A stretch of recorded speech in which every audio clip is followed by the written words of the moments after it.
This is a message to my fellow human beings, the real ones, the ones who understand, who are connected, who at least have some semblance or idea, have woken up to what these systems are, to what this society is.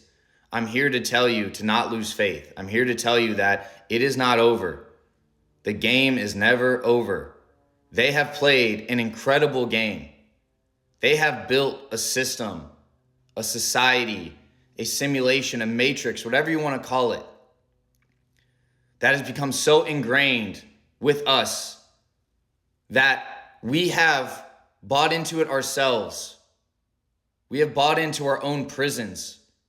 We are the rats that contribute to and build our own traps and fall into them. That's how brilliant this system is. That's how brilliant this society, the psyops, the propaganda, the media, the banking, the food systems, the water systems, all these things. What for? What for though? It's in order to make us dependent. It's in order to make us quiet, submissive, docile, so that we feel hopeless, so we feel that there's nothing that we can do. There's always something that we can do. We always have that power within us. And the game is not over, as I said. Now, there's a few options that we have. There is the typical expected violent option, right? Second Amendment option of revolution that may come and may happen. And part of me is skeptical. This isn't, in my opinion, this isn't the first option that we should go with. I'll explain the second option, which I think is better, in my opinion. This is the more violent option. And I'm very skeptical of this because I almost feel skeptical of everything being released right now in these files. And I feel like it's possibly a bigger play that wants us to get violent, that wants us to create chaos, that wants us to maybe make a move on the government or try and do things locally, right? And try and basically push that more violent route. And part of me questions whether that is on purpose and kind of set up in order to try and lead to something like martial law or try and lead into the military taking over, right? And basically cracking down on people because the violence gives the excuse, right? It's basically like release this stuff enough to get people angry so that they gather arms and they try to have a revolution or try to make a change with violence. And that will then give justification on the news and on media and with people that, oh, there's these violent, crazy people. Like we need to put them down. We need to suppress them. The America's losing its mind. The world's losing its mind. We got to crack down on this stuff, right? And that may just happen. Maybe that isn't the plan. I'm just skeptical, right? I'm always skeptical and I'm always questioning, what are these people at the very, very top? What are they doing? What are they planning and what are they wanting? Do they want us to get violent? Do they want that to be a precursor so that they can then justify cracking down with the military and with weapons and with other things to suppress that, or in order to push a certain agenda or go in a certain direction of something like I said, martial law, right? Or further control. And obviously that may just be the natural occurrence and consequence, and then we would have a pushback on the other side. I think people would fight back even more against that. It is what it is. The second option, which I think is the more preferable option, the more peaceful option, is that we withdraw, right? You stop playing the game. When someone is playing Monopoly with you and they were cheating and you realize that they were cheating from the beginning, you realize you've been getting screwed from the beginning and you kept playing this game for how many generations? And throughout your whole life, you're playing this game. What is the most reasonable option? You just back away from the Monopoly board. You just say, I'm not playing this game anymore. So to me, the second option, a more preferable option, is the more peaceful route overall, which is we have to figure out how to stop working, stop buying all this unnecessary shit, buy more local, just buy necessities, things like that, and stop paying taxes. Those three. Stop working, stop buying, stop paying taxes. If we do not want to gather arms and revolutionize and be violent, if we are not going to do that, that is our option. And to me, that is actually the better option long term. Because getting violent, having revolution, things like that, I think it's just going to perpetuate the cycle. We're just going to stay with the same things. That doesn't solve anything, right? Long term. We have to be able to go within ourselves and be able to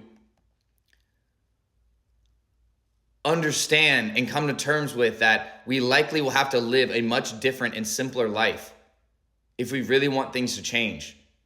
we will have to sacrifice. That's right. You will have to have less. You will have to have less luxury and less convenience, right? But with that, the trade-off is that we would get our freedom back. We would stop being slaves to this system, because that's what we are. That is what we have become. So many don't even realize it, but that's what we are. This is a slave system. We are trapped in these systems that, even look at the stuff coming out now. Where are millions upon millions of men that I would expect to be coming onto videos and speaking like I speak?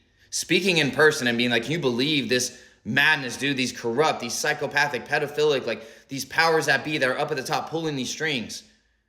I'm not going to live like that.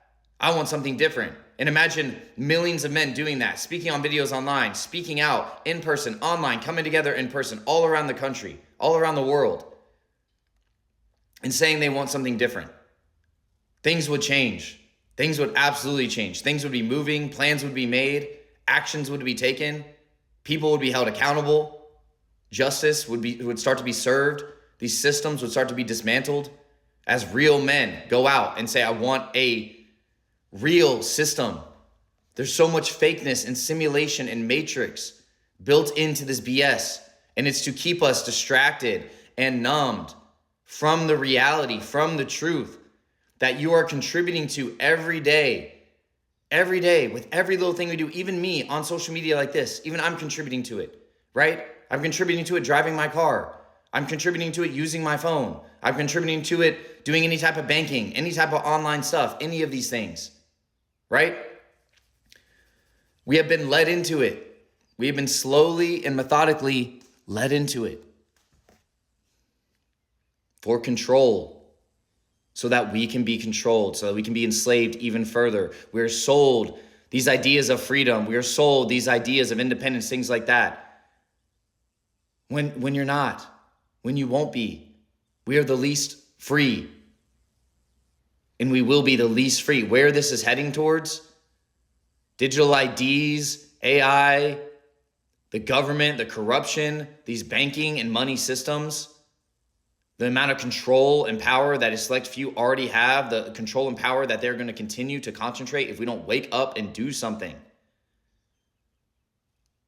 At some point, we have to wake up and we have to make a stand. We have to do something. We either have to pull away from the system, which is what I think is the first preferred option.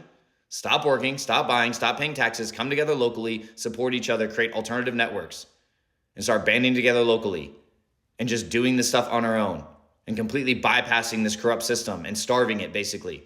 This system is parasitic. It parasitizes us, the people, and our labor and our effort and our energy and our attention in order to supply these select few that are at the top in these corporations, and these people already have money and power just to gain more money and power. So we either have to do that, or eventually it's going to lead to a point where we either have to get violent and revolutionize and win that revolution, or we are going to be cooked, at least for a very long time. We are going to be in big trouble.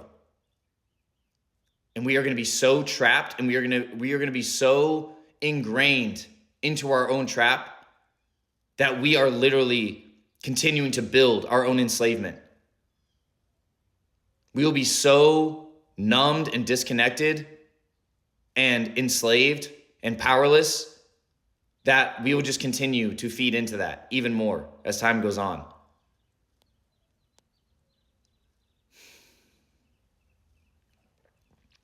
I do not know where the millions of people are, specifically my fellow men, my real men, my men who have morals, who have principles, who believe in truth and goodness and righteousness and justice. Men that you have read about in the past, men that we consider heroes, that we look up to, people with real morals, real values, and they stuck by them. They literally went to their deathbeds with them if they had to. Where are we? I've been ready. I've been waiting. Now people are finally waking up. Now we have to ask ourselves, what are we going to do about it? What are we going to do?